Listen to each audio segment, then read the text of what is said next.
Dr. Zippy Okoth ma ilongoni Chuny Onagi TV adundo jaluo. Stay tuned.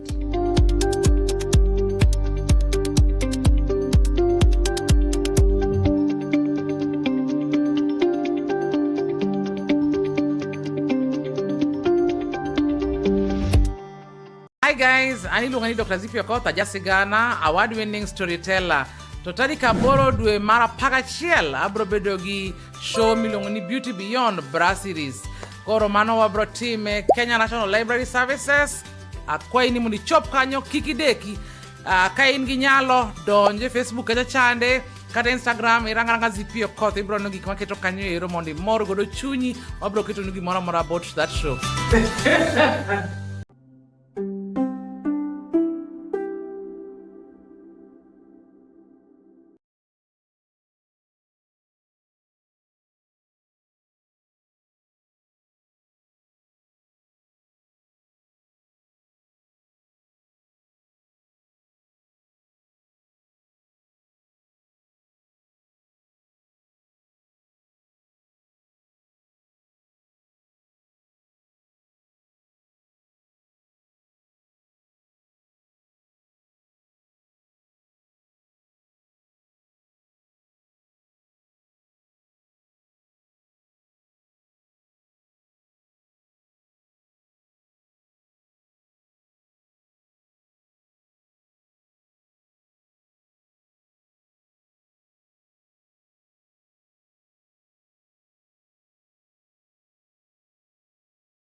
We go. Mana kamano nyakuram gajuan kamara mara mintira katulu makende maru wake chendrono mar agu siasa mwakilone kacha cheng wok chakre cheng wok tich naka cheng tich abid nyakuram gajuan kama bende wakilone kacha jotelo mopogore opogore ma bende nitire lemo mopogore opogore ma nikoda alony mopogore opogore kendo wago kod gimbaka nyakuram gajuan nikech in mondo imbende yudi thulo mar twa kod jotelo yudi thulo mar twa kod jolon yudi thulo ma bende inyalo godo mbaka nyakuram gajuan ma ema bende momiyo Chuny Onagi TV adundo jaluo kelo ni chendro machalo koda kamande kawuono chieng' tich ang'wen tarik 28 higa gana chieng' tich ang'wen tarik 28 dwe mar aboro higa gana 2025 Nyakuram Gajuang wakelo ni kacha aguch siasa kama bende wadhigo mbaka kachiel koda moluor Peter Henry Obase Nyakuram Gajuang ama bende wan godo kande mondo wago mbaka ni to kotelore kachiel koda tenda youth kata mana rowere to chalo nade bomano ma Kisumu County kachiel kod alura mare matere chendo ni en Steve James nyakwar nyaronyi one ponono nin kacha gi penjo mora mora nyalo na ote magi Facebook page mago ma Chuny Onagi TV, TikTok Chuny Onagi TV, YouTube Chuny Onagi TV akathul makene marwaki kendo wachaka mbaka gisani Nyakuram Gajuang madony mang'eny kikidhi mabor gwel usiepni gwel nyawadu mondo mekoro wachaka kendo wachwal agulu ni maber kabisa Honorable Peter akathul makene mamosi ni to idhi nade Ade maber erokamano amor ka ilimo wa Chuny Onagi TV ka erokamano I'm all for the invitation. ber kabisa kendo ang'eni rowere mor ni kech gin no a youth Kamano. Mae kamera mari nyiswa ni to Honorable Peter Urio nade. Honorable Peter Urio maber.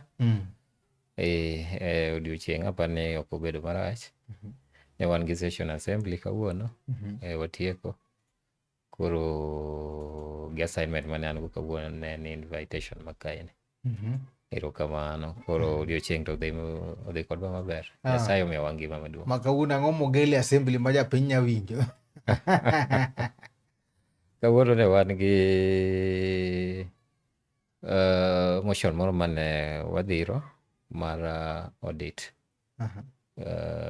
Queries mane watero ne executive kaluwore gi weche mag revenue manochok last time cha. Ne nitie shida moko matin. So ne waketo inquiry ema ng'iyo gik moko achiel ariyo adek. Nitie kaka ne waneno ni nitie pesa moko mane ok ochok e yo makare. Koro mago are part of oversight ma watimo ne county government ma Kisumu. Nok gichoko yo makare asen kuonde moko nok gichoko. Generally ne wa expect ni ochop e target manosetne to nok ochopo. Ne obayo gi more than a half. Yeah. So ing'e ni kumoro amora mantie question then nyaka wa inquire ni to kai bedo kama nango. More than a half? Yeah. Our projection was more than 3.5 billion. But never manage kaka the county ma raise 1.7. Will it mean the projection maru manene malo? Not really. Hapa ni revenue streams ema pok wayudo maber. But as a county one gi potential mar yudo that amount. Ochoko to nochoke en mana ni kama onego chope moko chopo. Chok to ok anya wacho ni nochoke. Ok anya wacho ni. It's either jogi choke to submit. Exactly. Kata ntiere kuonde moko choke monego bene gichoko. Nyabedo ni nitie leakages kuonde moko matindo tindo. Koro those leakages ema waneno kaka idino. Then mondo wachop that target. Ma leakage cha tiende ni ochoke lakini ok ochopo. Nitie moko manya. Kapu tuch kamoro. Exactly.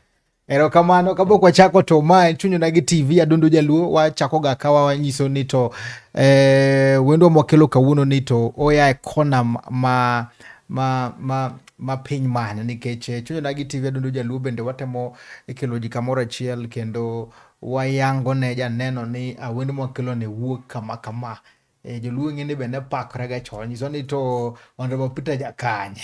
Erokamano. Honorable Peter Baso en Jakolwa Central. Gweng' moro miluongo ni Kasule. Unit matin miluongo ni Rupia. Mano wan mane dho town kae. Koro kono e dala. Kono ema ne avai kaka MCA makono. Unfortunately. Ne abet namba 2. To by good luck, partiwa mar ODM no neno ni ogwela adhi represent interest mar ojende matindo e County Assembly ma Kisumu. So e County Assembly ma Kisumu kanye ma watime representation, oversight gi legislation. Ging'iyo interest mar ojende matindo kabedo captured e policies ma waloso. Mane gini maduong' gi interest mar party be. Kamano. Warwaki kapok wadhi koro chuny wach wan kandi bende wachako ga kata gi ngero mag joluo kaka achiel kuom gigo ma bende koro temo gero dhowa. Wan ga gi ngero moko ma bende wachako ga godo. Ngero ma kawuono ni bende ne en ngero ma bende ithoro ga ti godo sama bende seche moko jodongo ne go mbaka. Maya kaka ne giwache ni nyiero migeng'o mit moloyo moyaw. Nyiero migeng'o mit moloyo moyaw. Isewinjo grela? Asewinjo ngero aina. Inyalo ronwa ni oulang'o? Ing'e ni odwa chalo gi nyiero mogik ber moloyo nyiero mokwongo. So personally I think ni kinyiero then inyiso gimoro but kipande to kiportray gima nitie chunyi cha. Iling kode, then iwacho ni sami ling no. Tie gik mang'eny ma ng'ato ok nyal somo kuomi mayot. Easily. Kikete literally e paw siasa ka ndio onyalo wacho nang'o? Kakete e paw siasa ka itawacho ni chapni ahinya. Does not mean ni in e jakuongo. Iwinjo. Tie gik moko ma ng'ato nya timo, kata ng'ato nya timo gige. Ok onen in the bigger picture, but ogolo result underground. Yeah. Erokamano maduong' ahinya. Mane ngero ma kawuono luongo ni nyiero migeng'o mit moloyo moyaw. Winjo kaka bende Honorable Peter loronwago kanyo koro Ngajwang'. Mana kwachaka Honorable Peter bende en kacha bende MCA no ma bende en achiel kuom MCs mag Kisumu County, ma bende ochung'ne kacha ojende, kata ma bende ng'iyo ni to ojende yudo gigo ma bende gidwaro nikech gitimo kacha representation. Kwachaka Honorable Peter nyiswa ni to migapi kaka bende kaka representative mag jo youths and now. Representation mar youth en Kisumu ka ineno ko ojende ng'eny. To duond ojende be nyaka winje County Assembly ma Kisumu. E moment ma wa forget mano, then entiere part of a good population ma Kisumu ma wa leave behind. So the most important thing ma nyaka watim en interest mar ojende no nyaka wang'i kaka wagine to wago kodgi mbaka, then ka waneno gima en of interest ma nya konyo ojende wa, then watere kacha. Ka watere kacha wanyalo loso policy, a regulation or a bill ma support giwa mek ojende gi. So mano gima duong' ma watimo gi represent gi ka gin gi wach moro ma gineno ni hinyogi to County Assembly to county government ma Kisumu nya donje, then watere through assembly, watere as a statement. To ka watere as a statement, then wasamon the department concerned to biro to nyisowa ni kaka gimbe ginene. Mani the campaign, Maya was your first. Yeah, this was my first time to vie. Ne adhi kaka natema dichiel.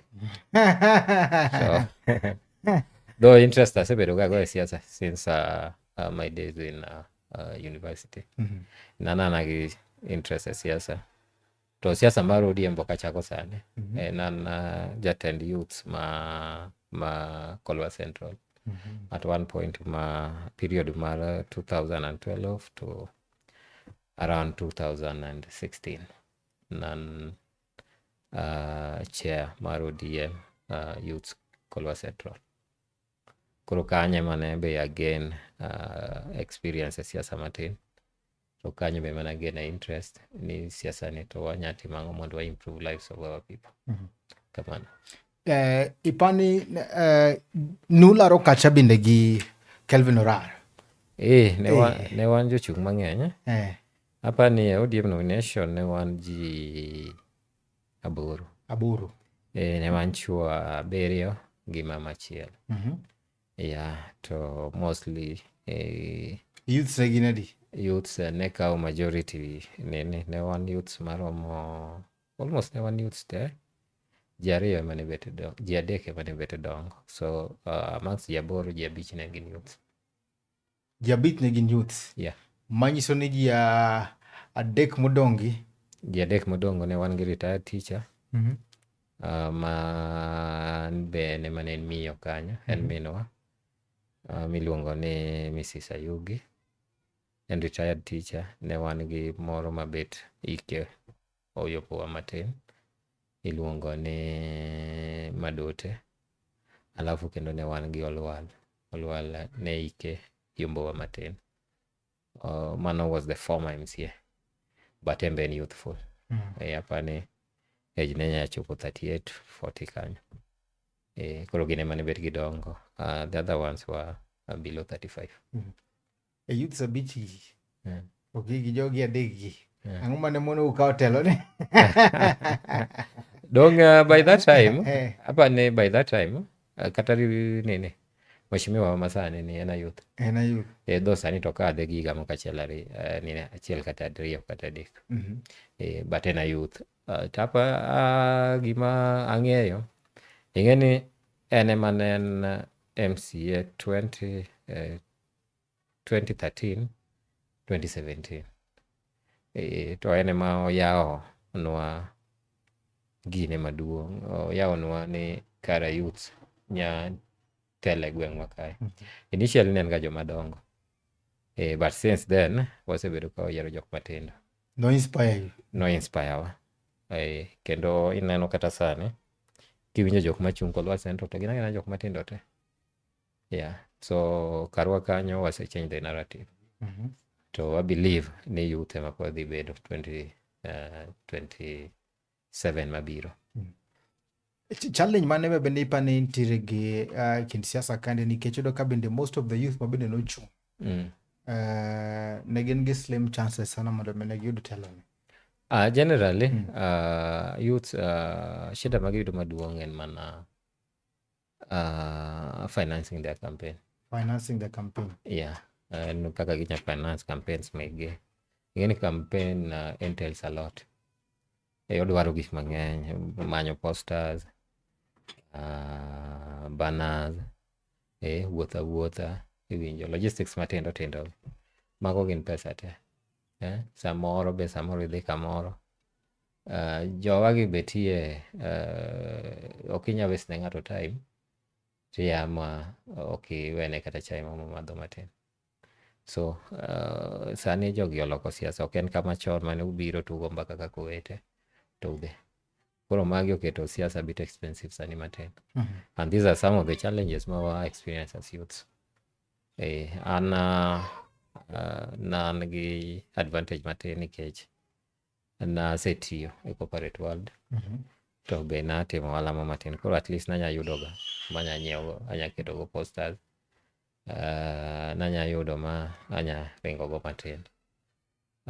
Momiyo at least na ago kang' moingo jowetega matin. Mar ariyo,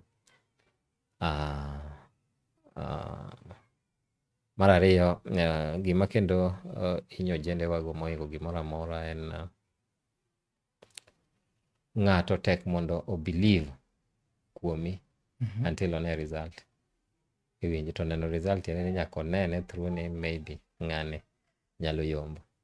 So iyudo ka ji mang'eny tie gi question marks e ojende nikech gine koro iboyudo ka support bedo matek. Iwinjo. Koro mano is another challenge. So iboyudo ka maybe samisa yudo certificate eka maybe ji dwani support matin. But kapok iyude, you have to struggle by yourself. Kisa yude to ji nyalo biro ni. Ji nyalo biro matin mondo support. But kapok iyude, ting'eni yude no ema is the hardest thing. So those are some of the challenges ma wa face kako jende. Alafu gi ing'eni jomoko be oko trust tendo jende ahinya.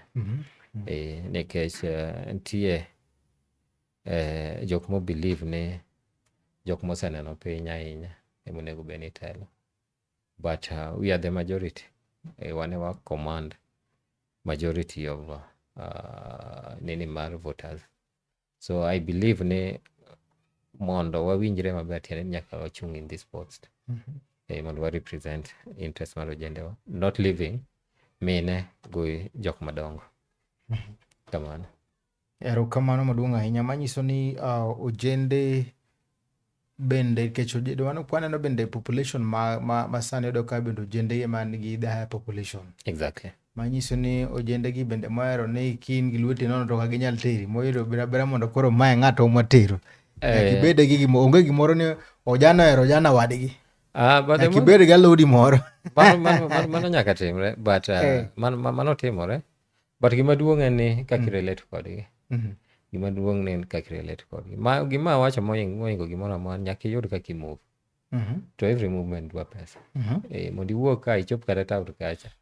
Nyaka ng'iyud pikipiki moro materi kucha. Pikipiki no okang' oteri nono, nyaka oteri gi pesa.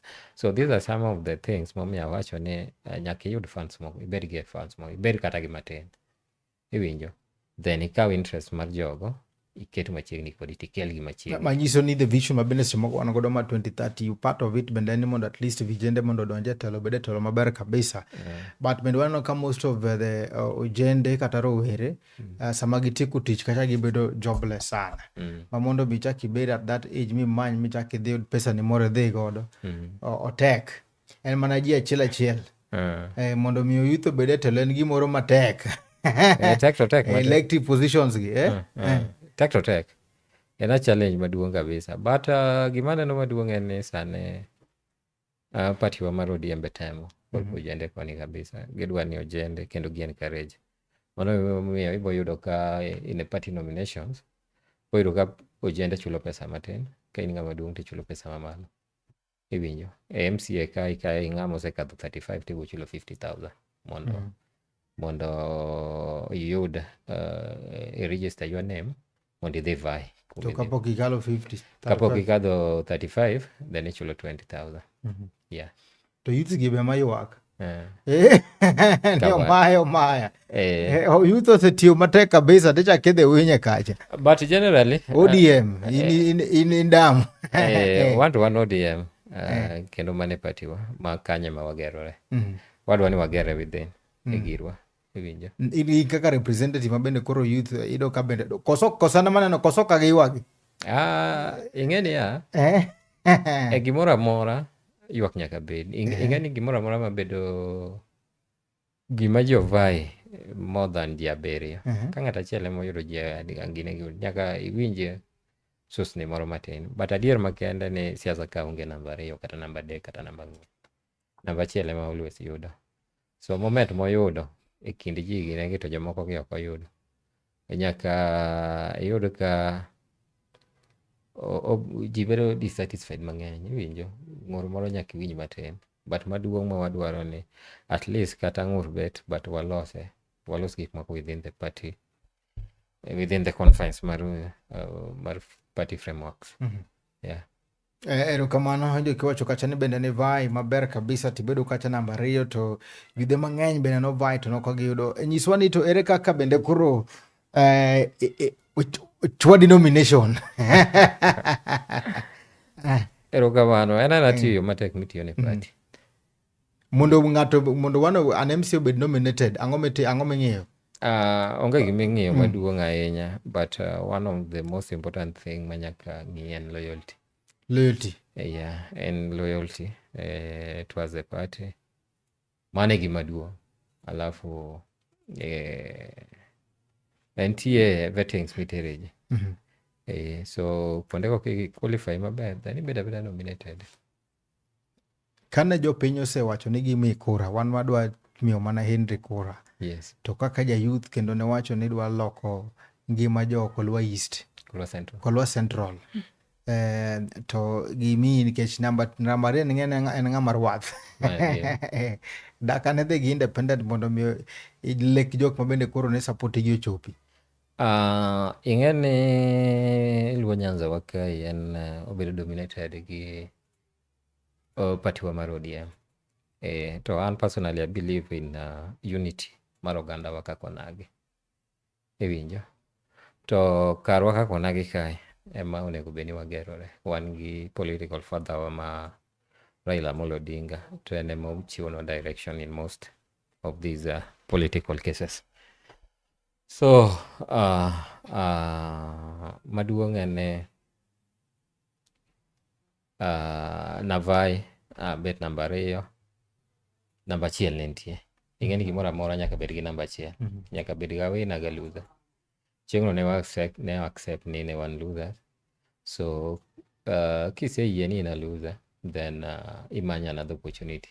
Another opportunity will be on 2027 kendo wabotemo. Iwinjo. Moment makoro idwa chako chapni mang'eny ng'isa ni ma in go. Iwinjo. Chal ni dwa bedo mawuora ka ibisa. Iwinjo siasa.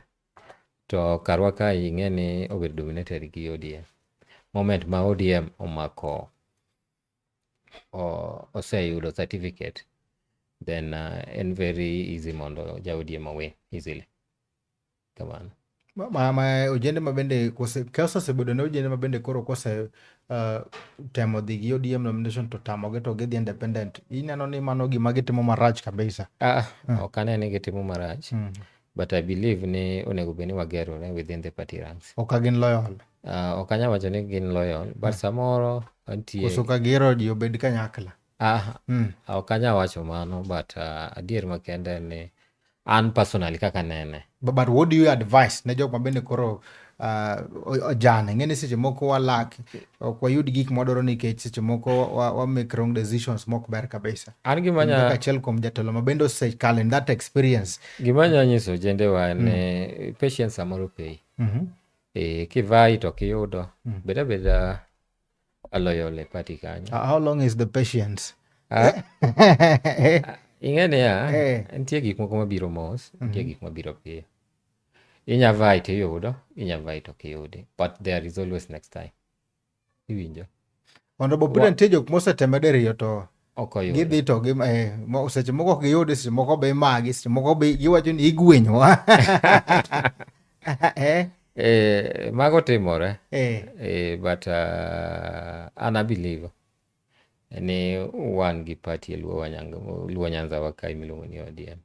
So kanyo emiboyude nitie kuonde moko minya tiyone kata jowa ma wadwa ni wa represent e yore mopogore opogore. Ok ochuno ni nyaka ibed mana e gine kacha, e assembly kacha eka represent jo. Iwinjo? Nitie nini mang'eny ma pod inya represent go jo. Mane kaka believe. To an believe ni ei party wa mar ODM kae monego bed ni wagerore. So moment mok iyudo, then kik iringi. Beda kanyo, wane kaka wagero party. Next time ka another opportunity arise, present yourself ne jopiny mondo ogineni. Ogoni kura mondo itelne oganda. Kamano maduong' ahinya. Nitie jopiny yiero to chama bende koro yiero. En mane, Henry? Ing'eni jopiny dwaro Obaso, to chama dwaro Omuga. Jatelo ma iwuok kaka jatend jo-youth, advice gi nikech seche moko gisewuok mang'eny, to jopiny to dwaro gi, to chama be dwaro ng'ate. Ing'eni party winyo be nitie. Ing'eni e party mar ODM kar party timo nomination, tie processes adek mitimogo. Wan gi universal suffrage ma ikawo ji tigo kura, then number achiel imiyo certificate. Wan gi gimiluongo ni consensus. Iwinjo? Ma jochung' winjore to golo ng'at achiel to dhi represent gi. Then wan gi direct nomination. Ma party bira ni ng'ani osetiyo ma matek, ng'ani ema wamiyo. Iwinjo? So I believe ni gigi te gin gik mobedo allowed within the confines malo. Kendo confines mek ODM. Iwinjo? So moment ma party o decide ni otiyo gimoro amora, ma mostly karwa kato gima watiyo go en universal suffrage. Ma jopiny dhi to go kura, to ng'at moyombo timiyo certificate, the most popular. Iwinjo? Anya wacho ni entie gimoro amora ka party oneno nomiyi, to miyi with a reason. Tiende ni maybe tiyone matek. Koyieri gi japiny midhi represent, oyieri gi japiny mondo igine ma party omiyi ODM certificate, then onego bed ni idhi represent interest mar party no gi mar japiny moyieri no. Erokamano. Koro wadonja ni koro od bura kandi kama bende koro Honorable Peter ni en achiel kuom jo MCs mabende koro tiyo matek ka gitimo kacha weche mag oversight chutho to weche go mag youth representation. Nyiswa ni to parliament mabende koro wan godo sani, od bura mabende koro wan godo sani, gin gik mage mabende seche moko in kaka jatelo isetimo ne gi oversight ne youths mondo miyo gibe giyude ber mabende koro county kelo? Erokamano kuom penjono. Sani gima watemo mondo wakete youths wa, ing'e ni sani piny olokore. Sani ji piny embrace technical work moingo white collar jobs. Iwinjo.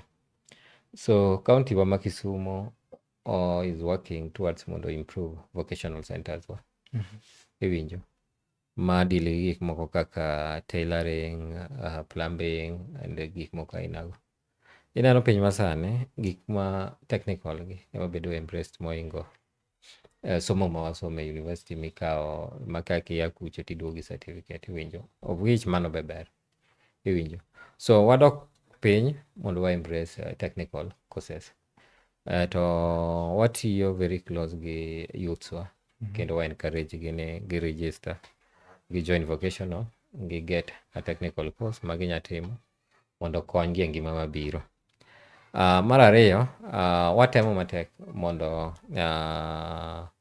interest my youth in every employment opportunity nyaka bed catered for. Mar adek, watemo matek ni policies ma wamek gi bills ma wamek obed youth friendly. Youth friendly mano kata kaka gweng'wa kae, kantie ndiko moro kata mana kambi moro biro to jowa mindiko nyaka youth bed captured. Iwinjo. So we are fighting mondo interest my youth no obed represented kacha. Iwinjo mondo obed captured.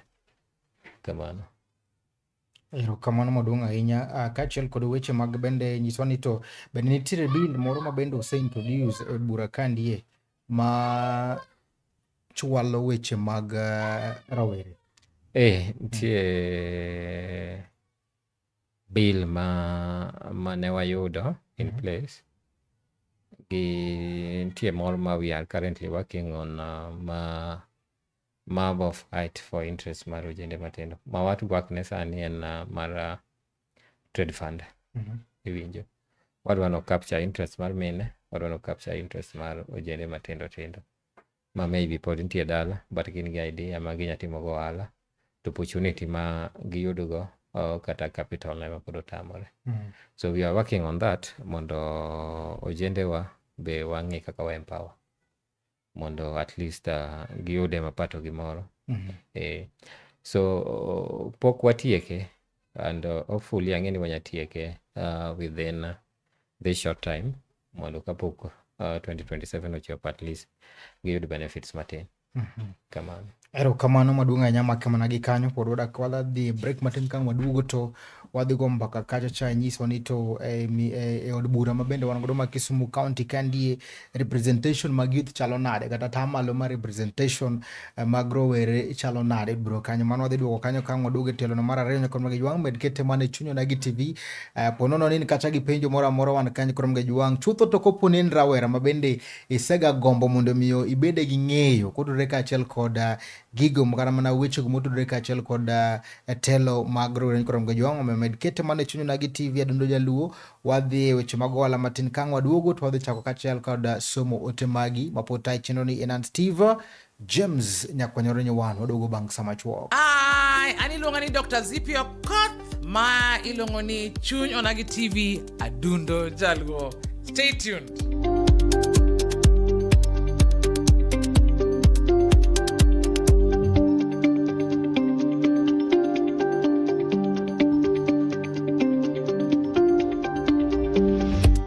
Welcome to Johannes College of Medical and Health Sciences, where we nurture your dreams with skill and purpose. Join a community driven by excellence and compassion. Explore certified nursing assistant, caregiving, perioperative theater technology, nutrition, health records, medical social work, public health, mortuary science, medical catering, and more. And now, introducing German language classes for those interested in the Ausbildung program. Guided by passionate trainers, start your journey to a rewarding healthcare career. We are located in Kisumu, opposite Kenya Breweries Limited.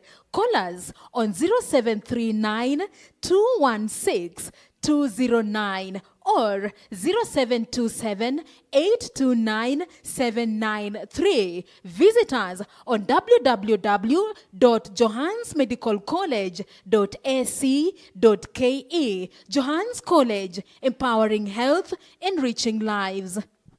Hi guys, aniluongo ni Dr. Zipio Kotha Jasigana, award-winning storyteller. To tarik aboro dwe mar 11 abro bedo gi show miluongo ni Beauty Beyond Brasseries. Koro mano wabro time Kenya National Library Services. Akwayi ni mondo ichop kanyo kik ideki. Ka in gi nyalo donje Facebook kacha chande kata Instagram iranga Zipio Kotha, ibro no gik maketo kanyo ero mondo imor godo chunyi. Wabro keto ni gimoro amora about that show.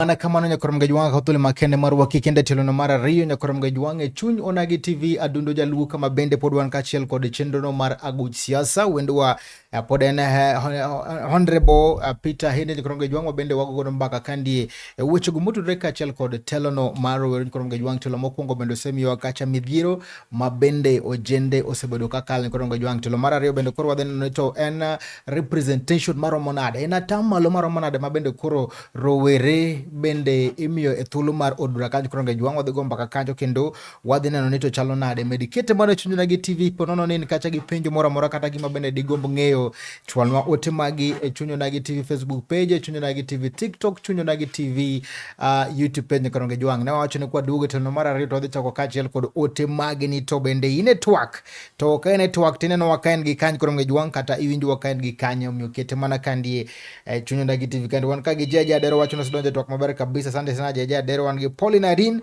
wacho ni winjo twak met mara tari. Wan ka gi Daddy Justima wacho ni chwal badi mos na ratego no aneno umaler chwal badi mos na ratego no mose kacha. Wan gi Edwin Gor mano jatelo alumni mar Chula Imbo Boys wacho ni I like his views but still a lot needs to be done. Older people poko yango loch ojende maber. They need to be given space. ODM don't have space for Jomatendo. Truth be told, nomination certificate is given to the highest bidder. I like his views, but still a lot needs to be done. Older people poko yango loch ojende maber. They need to be given the space. ODM don't have space for Jomatendo. Truth be told, nomination certificate is given to the highest bidder. Mano iluongo ni Edwin Gor, alumni of Chula Imbo Boys. Iwinjo kako wache? Awinjo kako wache. Orito duoko. An aboye ma encourage awacho ni one prove ni ODM overlook jok matindo. To mondo wabed kacha tiende ni nitie kaka ODM overlua. In the last election, kane election ma Kisumo ka, wan gi ji ang'wen, not ji ang'wen, ji adek mano win election ma wa below 35 years. Just the same way they negi win no. Kaka ng'ata nya win. Momiyo adwa na encourage ojende wa matindo. We have an opportunity, we have the numbers, mondo wawuog kende yo makare. Mondo wamany mana gima jowetegi wagimanyo. Mondo wambe wayud opportunity mondo wa represent interest wa kendo interest mar oganda duto. Kamano. Ponono ni seche moko gimwacho ni adiera ni jomatindo ok mi thuolo ODM kata mana the highest bidder MMA. Ipani ka oponian kamano to ang'o manyalo miyo bed kamano? I believe an personally can be nominated. Adwa nyisi ni an onge gima nachulo kata siling achiel. Mopogore kata registration onge chulo. Mopogore mana gi registration ni chulo half. Registration mokwongo mar nomination tichulo siling 5,000. Kidhi apply for nomination tichulo siling 5,000. Then nomination ma koro idhi go election cha ma tichulo 20,000. So kana fail te kana dhi kana bed number 2 election manokadho eka nadhi manyo nomination. Nachulo ma siling 5,000. Ng'ama nang'eyo ODM malich nen ma ne onge. Ne wawak towards ni ne waloso ne wa maintain towards ni waloso partiwa mar ODM. Kendo ne wamoke iye kanyo emomiyo ODM noneno ni these people osebedo loyal, nyaka wane kaka wariwadgi gi tich mane watiyo ben election mane watimono. Apani bet namba 2 bok en gimoro mayot. Mondo iwuoga noweya kuma ji nokiaye tibet namba 2. ODM party no tisa omiya nomination maonge gima nachulo kata siling achiel. Na awinjo kiwacho kacha maber manyiso ni party bende gwedho loyalty. Exactly. They give me your respect, loyalty than japeny, duonde japeny. Not really. So when we say ni asebedo gi chama tiyo ne party maber kabisa, ere the difference tiyo ne chama gi tiyo ne japeny? Japiny biro mokwongo. Japiny biro mokwongo. Manyiso ni view ma japiny biro ngo bedo mokwongo. View mane momi ineno kitero ji election. Iwinjo? Mane momi ineno kitero ji election to mane momi ineno kikaw namba 1. Iwinjo? Koro samu kawi namba 1 no tiende ni view mar japiny. Emotigo. Iwinjo? So matiende ni that alone oromo nyisi ni mondo eteru election tiende ni ODM dwa winjo duond japiny. To same wacho ni ODM reward jogene, what do you mean? Awacho ni ODM reward loyalty. Iwinjo? To loyalty or reward kaka koro nominated. Koro ere kaka loyalty bedo rewarded. Iwinjo? Apart from you being nominated, any other way ma party reward. Intie jok mang'eny matiyo ne party. Not kata mana elective post wagi. But tie jok mang'eny matiyo party offices make party. Iwinjo? Intie movements make ODM mang'eny. Wan gi youth forums mang'eny. Iwinjo? ODM kae. Mar driven gi party wa mar ODM. Iwinjo? Kendo gitiyo ma vibrant kabisa. Akiani seneno tie jowa moko kaka Victor Marende giri yembe ne wasomo kode Nyabondo sani gine movement moro ma are really sensitizing jowa about ODM, telo mara ojende matindo. Iwinjo? To gitime yo makare kabisa. Iwinjo? Mago en tiyo ne party e yo mopogore opogore. Ok en mana parliament ka monego eminya tiyo ne ODM kende. Kamano. Kwa weche mag party koro kwadonje weche mag ojende e Kisumu County, ine kaka achiel kuom jotelo mabende koro chung' ne kacha vijende. Ineno ni weche mag timo empowering ne vijende kachiel kod seche moko yudo ne gi yore mag konyruok yore mopogore opogore, watimo nade kaka county? Apa ni county ma Kisumo osetemo kabisa. To mane mi boneno ka mostly their employees gin jok matindo tindo. Jok madongo sani tin. Iwinjo? Tiende nitie percentage magiketo ne jok matindo nyaka mit. Iwinjo? To mano bernwa. Wan bernwa ka economy wa bedo driven gi jok matindo. Mar bit energetic. Iwinjo? Moingo gine ka. Ibo yudo ka in every employment opportunity kowuok to nyaka interest mar ojende go nyaka bed nyaka ng'i motegno kabisa. To ken kata mar ojende kende ibo yudo ka nyaka bed ng'ama miyo. Iwinjo? Gender nyaka ng'i. Iwinjo? Nyaka ng'i those living with disability. Iwinjo? So watemo mondo all cadres kite okel together, then everyone will feel ni gin included decisions ma make ne mondo tero piny mamalo. Kamano. Ma in terms of empowerment inyalo wacho ni wasetimo maber ko kipimo kachiel kod counties moko makaluo. Ing'e ni ber to kanya wacho ni wasetimo maber te. Nitie kuonde ma pod wane gi rem. To nyaka wang'i kaka wa enact laws ma konyowa e yorego. pok wachopo kuma wadwaro. Gombo ni maber nen mane nidwa mondo wachop kanye gi kaka ne nene nonengo bed ni wasechopo kanye kade nyalore. Generally an gi gombona sani wan Kisumu ka is a city. Kisumu attract investors mopogore opogore. Kisumu nitie ga lot of opportunities sani mopogore opogore kuonde mang'eny iwinjo. To an gi pacha gima neno maduong' en ni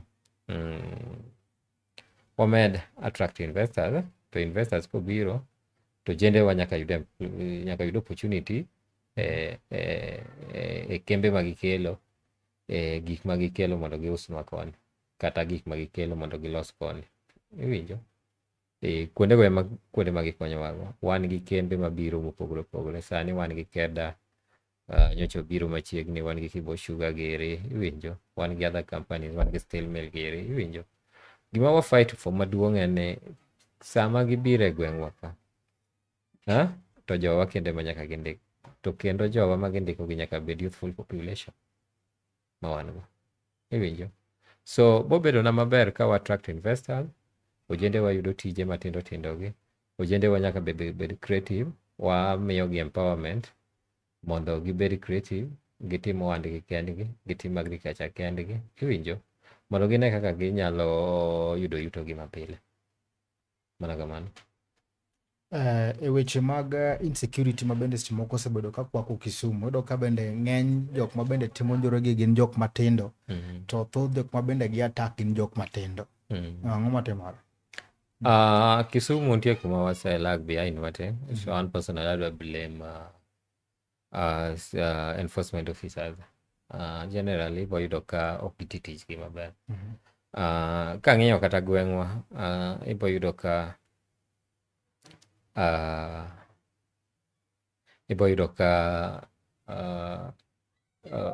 enforcement officers wuotho, gima gitimo maduong' en choko pesa matindo tindo kuonde miuse changa, kuonde miuse kong'o gi iwinjo. Giwere gi tijgi mar rito japiny iwinjo. Though mano boka wach ni rach, nikech mano is partly gitemo ng'iyo gik moko makonyo jopiny, but gima duong' masani okwako Kisumu maduong' monego bed ni giketo attention gi en insecurity. Insecurity migo nyithiwa gi chuma, igogi gi gine mopogore opogore kendo imayogi iwinjo gibedo maimed and such. So police onego ket more emphasis e arita kwe mar Kisumu iwinjo. Apani nyocha neno ka nyocha nitie tungni moko matin, to ka police nodonje ma giketo emphasis e yore gi to kwe oduogo bet iwinjo. Mano can tell you ni ka gimedo keto teko gi mang'eny e arita kwe, then insecurity nyaka dog piny. To gima adwa nyiso oganda wa ni gimbe koro nyaka gitim community policing. Mogo gima work ga best malo community policing, ma ibedo inema ibet ikonyo nyawadu mabathi iwinjo. Iwacho ni you are your neighbor's keeper iwinjo. Kaka an kodi, ka gimoro dwa timore ni marach tang'eyo takonyi, ka gimoro dwa timore na marach ting'eyo tikonya iwinjo. To kod timo uriworu together, then ukonyo ka kuonde ma nitie arita kwe marach, then ugo simu ne police to biro konyo. So I believe we have a responsibility as citizens to police. Enforcement officers has a major responsibility moingowa iwinjo, gine manyaka giritwa. So giket teko gi mang'eny arita kwe mar gwengewa. Un kaka jogo mabende koro ochung' timo weche mag oversight bende usekelo, nikech gini koro ohinyo oganda mathoth kabisa, bu usekele kata mane od bura mondo twage uneni to ere kaka inyalo konyi KMCs? Gima duong' matimore ni ing'e ni generally arita kwe nitie national government, but dodonge umbo effective ema bireno. Arita kwe doketo nowene national government. So jogi ok wanya oversight directly. but kaka representative mar jopiny mabe minya then nitie reports ma wanya ndiko to wanya reach out to IPOA, wanya reach out to unyalo ma pok reach out magi gik ma watimo sani nyocha wan kata gi nini kuonde magigi onego matimore mang'eny mostly in slum areas Manyata, Nyalenda and such. Nyocha wabet piny gi enforcement officers Nyalenda ma ne wago mbaka maber iwinjo. The most important thing ni nyaka wang'e kaka watiyo tich mayot ma between these two institutions mano assembly central government police gere ema bokelo tich bedo mayot iwinjo to miyo wa communicate easily ne jok mantie malo be iwinjo. Koro miyo awacho kama awacho ne wan kaka county assembly ma Kisumu gima wanya timo maduong' en ni waluong jogi te to wang'i wakebo way mawanya dhirogo jogi mondo giket arita kwe makare kuonde mantie lapses kata kuonde mantiere ng'ikruok matin then wanya ndiko barua ne office mamalo because wan gi opportunity ni wanya meet nyaka jok mamalo kaka leaders then mondo giwinjwa then gik moko kanya bedo change community to bedo change kata mana polise ma wanayo ni ok tinwa maber ya bedo change kamano. Erokamano maduong' ahinya Henry, mano bende kacha bende ogowa kode mbaka kochiwo weche mochung' kod ka arita kwe kwayo mana matin in kaka jatelo ma bende koro ang'e ni in gi kweth mag rowere ma bende koro luwo bang'e ma sama bende wacho ni obaso left obaso right to gitimo wan bende koro ka siasa bende koro murore ka ndie ma koro Profesa Ngire Anyang' Nyong'o bende koro dhi dala penjo maduong' ni to koro wan kaka rowere oketwa kanye ng'ama koro uneno ni dhi telo ne Kisumu manyien nikech ruedhi bende koro osewuok. Erokamano, siasa to koro osechakore to gima duong' ma adwa encourage ojende matindo ni let's register mondo wa vote through voting ema voice wa bedo iwinjo to kokwa vote to wachalo jok ma deny ourselves opportunity mondo wabed represented malo kacha. Omiyo nitie jok mosechako campaign gavana marwa constitution wacho ni osetiyo higa 10 koro nyaka dhi dala kata kok odhi dala to nyamana other post mopogore gi gavana so in order ni wadhi bet gi new governor come 2027 to maduong' madwa encourage jowa ni let's register mondo wabed voters mondo wa make a decision come 2027 ka wayiero leaders ma wahero kendo ma ochung' ne interest marwa kaka joma tindo kamano. An personally anya wacho ni gisani owach ni kochakore dwe mar 9 kae idhi ya voter registration ji dhi chako register for vote. Adwa encourage wa mondo register kabisa. Gisani gima wanya timo maduong' ni mondo wa register. Siasa to pok ochakore. Tie jok mano mi mandate mondo ti kadas mopogore opogore kaka MCA nomi higni 5 mondo ti to sani eka gitieko higa mar 3 so wamigi opportunity mondo giti kochopo time ma campaign ibo yaw wakel jowa ma nyalo vai then mondo givae mondo the best person gisewuok ji osewuok to sani pati puodho ng'a sani nitie jok mosewuok but an gi sani gima nya nyiso jowa ni let's all our houses wawe ni jok mano mi opportunities mondo oti. To in idhi e position moro kose in idhi kanye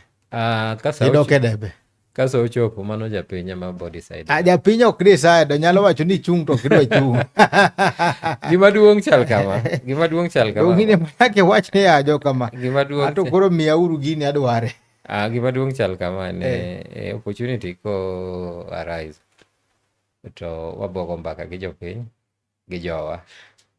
E position ma intiere ni Yes. gi mane dwaro cha, do you feel ni pod i represent jou kaka ne dwaro? Kose nitie pogruok matin? Sani aonge that opportunity Ionge that opportunity? ma represent jowa kaka odwaro. Nikech gimoro amora nadwaro bet MCA ma Kolwa Central. MCA ma Kolwa Central nomi Mheshimiwa Kelvin Oraro. So gimoro amora ma bedo discuss e assembly e wi Kolwa Central, Honorable Oraro as that mandate mondo duok mano gisane. Dong imbi in MCA? Ambi an MCA. Maya kanye? An MCA ma represent interest mar jomatindo. An MCA ma represent Kolwa Central. Lakini pogo gik mokariyo. It's okay, but maya kanye? I represent jomatindo lakini maya kanye? Kolwa Central. Iwinjo. Koro jo Kolwa Central okinyal timo negi oversight in any way? Ana timo oversight generally ne Kisumu County as a whole. Jo Kolwa Central go ntie iye kanyo. Iwinjo. Akiani winjo gima timo iya Kisumu County, yes, but kendo ko piny ni to Eric wuok kanye? Emomiyo anyisi nang'o, jowa ma Kolwa Central go bentie part of that Kisumu County. So sama kao opinion ma jo Kolwa Central to nyaka many moko be kuonde mopogore opogore kaka nyaka gine winjo. Then ariwo gigi ta sample gi dichiel te materia assembly kucho. Gimoro amora man Kolwa Central, Mheshimiwa Oraro all that responsibility. Ma nyaka sani gima isetero ne Kolwa Central magenya wacho ni ma en romewa pok ichako miyogi. Gik masebedo matimo ne Kisumu County to Kolwa Central specifically Kolwa Central kech ma emedhi jogi biro wacho ni bwana donge ni imbe ni malo kaje. Nominated don't get that opportunity. Wan gima wang'eyo maduong'. Wonge that opportunity mimiyo wane mai nyatimo kama moditene jo. Unu enact mana laws. One wa enact mana laws. Watimo ma representative. Mana but in terms of development, no. Ma jo Kolwa ma wacho ni to koro chakre rik opita dhi eno lenga. No, not really. Tie kaka wago mbaka. Tie kuonde ma wakonyore in terms of making laws makonyo kata.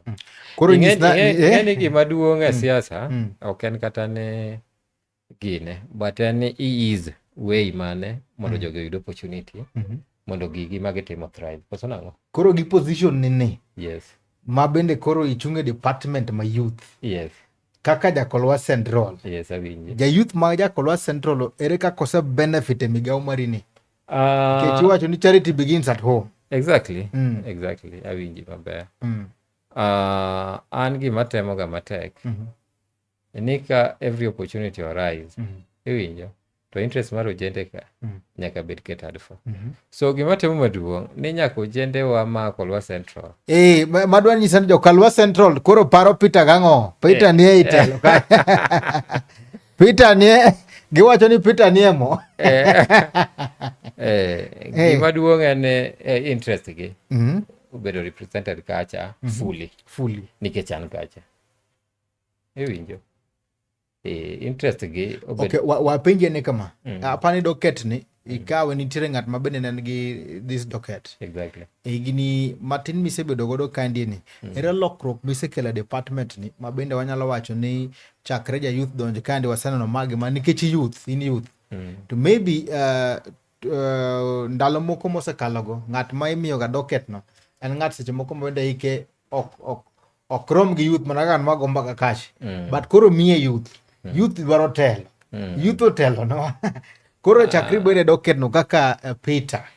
Nyiswa ni to koro an chakra donje docket ni magi mae masetimo ne youth kata magi mae e gombo na mane nasit magi lokruok masekelo kaluwore gi teko momiyo dong koro Kisumu County as a whole. Erokamano awinji maber. Gima dwana nyisi ne adwa ni grader in terms of representation, legislation, gi oversight. Mano e responsibility mar MCA. Gik moko adi? Adek. Mano the key responsibility make MCA. So in terms of representation, ojende bedo represented in everything mabedo enacted e assembly kacha. Mar ariyo, in terms of legislation, waloso laws mar friendly to the youth. Iwinjo? Emomiyo anyisi gimoro ni waloso sani, nitie bill ma waloso. Obedo ready within the next coming 3 or 4 months. Iwinjo? Ma bill ni bo keto jowa matindo tindo access credit fund. Iwinjo? Awinji. Mana ka penji matin. Nan ka gi jok piny be complain ni Kisumu City nigi plannings mang'eny. To kwanegi madhi mbele. Representation ni bende wacho ni I represent the youth, wa legislate watemo kama. Koro ya youth digombo ne i represent ayo mane like wa represent it's together ni I represent physically, kata we represent the youth verbally, kata we represent the youth through the paper. One of the kaya to wante katika bana we represent the youth padi tuwago debate, but a youth kaka maybe jok mabende tendo gwono neto light mogo bende e Kisumu County kaka bende wan gi jatelo. An kaka Peter Henry Obaso. Magi maya masetimo kata representation manonengo mano bende kaka na yudo office ne chalo kama, but gigi mwase loko mae mwa expect magidhi mondo timare. Gima watimo maduong' sani ing'ene wa encourage ojende wa matindo mondo donje e yore mek ohala gitim technical courses. Iwinjo? Sani gima atimo moingo gimoro amora en mobilize jowa otim courses gibed gi certificate mano mokwongo. Mar ariyo, gima timo maduong' kendo moingo gimoro amora en ni ojende wa matindo. Kiani winja? Awinje. Ojende wa matindo. Okabi represent gine, but wako kodi mbaka kama. Iwinjo? To inyanyisa gimoro ma inyi. Iwinjo ma county government inyigo. To waneno kaka watime. Sane wadhi loso finance bill ma 2025-2026. Gima winjo ko jende wawacho moingo gimoro amora ni sani nyocho ketnegi business permits, licenses mamalo. Iwinjo? Uket pesa no mamalo. To mae gima wa fight. Iwinjo? Ni ojende wa matindo mondo wa encourage ohala mondo timre, kendo ojende wa matindo donjo ohala matindo tindo gik moko matindo tindo kaka agriculture gere. Tiende ni gigi nyaka wane kaka gin to wa reduce negi mondo wa encourage gigi mondo dhi mbele. Iwinjo? So such laws ema wa make friendly laws makonyo ojende matindo. Mane tijwa maduong'. Iwinjo? Anyisi gimoro ni tijwa maduong' are making laws, legislation. Tijwa mar ariyo en representation. Gi oversighting means ni sama county government timo implementations mek projects otime yo makare, to yo makare ni tiende ni duond japiny owinjore, gima ne japiny dwaro cha otim kaka owinjore. Iwinjo? Mane gimoro mamoni to koro kanye ma waduog wang'iye ni to jogi interest mar ojende wa mane waketo kacha ka be gitime yo makare. Koro interest mano ket mago ojende go gin mage. Iwinjo? Mwalo koro ukete ADPs, annual development plans, kan get 1 gi 5 years koro to break it down into yearly donge. Koro gimoro kata kaka inano kaka itimo development itimo kata ward. Iwinjo? Ibiro los kata ndara. Iwinjo? Interest mar ojana kanyo en ni nyaka waketo jana kaka PMC maluwo kendo ng'iyo interest mar ojende go kanyo. Iwinjo? We have to make sure ni gigi bolu kendo time e yo makare moluwore gi chik. Iwinjo? Mane oversighting koro. Nyisi ni ranka kata grade gima temo nyisi. Within confined mali mokadi. Adek. Kamano. Wan kagi Vic Ayaga wacho ni twak ber kabisa. Erokamano Vic Ayaga, wan kagi Radio Stima. Pod wan kande kachiel kod bende Edwin Gor bende ni kodwa kande, karibu sana machiegni. Nikech sani kod mga jwanka thul maken wago nero kamano mdunga inya kum kete mane chunjo nagi TV kande adundu jaluo ka bende nwago mpaka kande kachiel kod Henry Peter mabende ogonwa kacha mbaka maber kabisa. Ng'enima bende en achiel kuom MCAs motelo ne rowere koro mga jwang' mabende koro gino mabende osebedo ka mako rowere en mabende koro chung'ne kendo kotimo kacha oversight kachiel kod loso chik mabende nyalo konyo ojana. Winjo bende kaka owacho kata koro Ojwang' ni achiel kuom gigo mabende koro osebedo ka chando ojende en e weche mag owala, osuru mabende iketo malo, en ni konyalo dwoge piny to bende nyalo konyo kacha oganda mabende timo owala mondo odhi makare. Exactly. Nikech thothgi owuok skul to pod oketnegi nyaka ng'at pamit. Lo monongo bende olosane ka ng'ato owuok e skul kacha to kik urid ahinya. We ng'ato pongo timo ohala ni maber kabisa. Kok kamano to erokamano maduong' ahinya. Kapok watieko ada kawo thuolo makende mondo achak ami kacha jatelo ponono nini kacha gi wachni mogik mabende ndigomb nyiso japiny kaachiel kod rowera mabende koro neni gi sani. Erokamano. Gima adwana anyiso ogandawa maduong' en wan kaka ojende nitie kuonde ma wase dok e chien kaka ojende, but I think we have an opportunity in 2027 mondo duondwa owinjre e yo makare. To mondo duondwa owinjre e yo makare tiende ni nyaka wabed voters.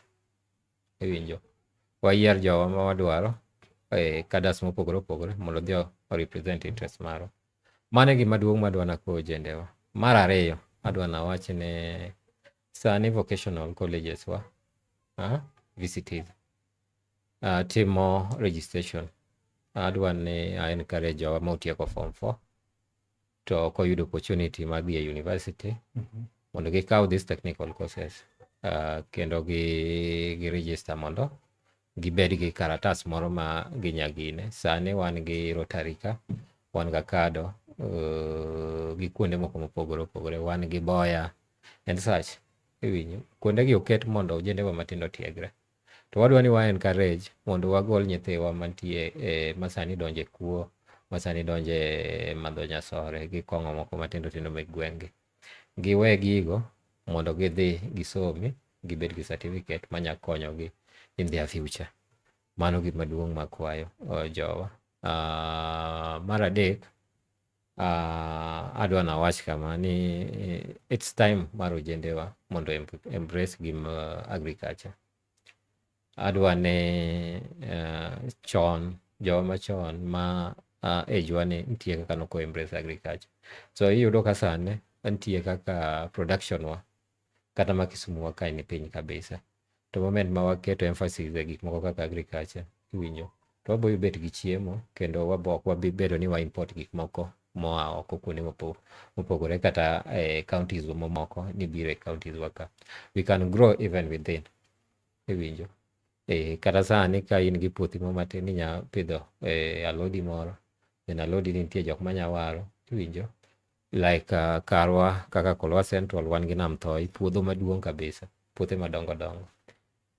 Kuonde gi ma wadwa ni wa encourage ojendewa ni ng'ata kunya yudo white collar job, but nitie gik moko manyaka waya wiwa mondo wane kaka wa survive e piny masani. Nikech piny masani kiketa geta ni bet to be onge ng'ami. Mane ma encourage gik moko kaka kuo gi achiel ariyo moko ma ok owinjore gi ojende odonje. Koro magi are some of the things. Mogik adwa na wach ni gisani nitie jok mano yier noti.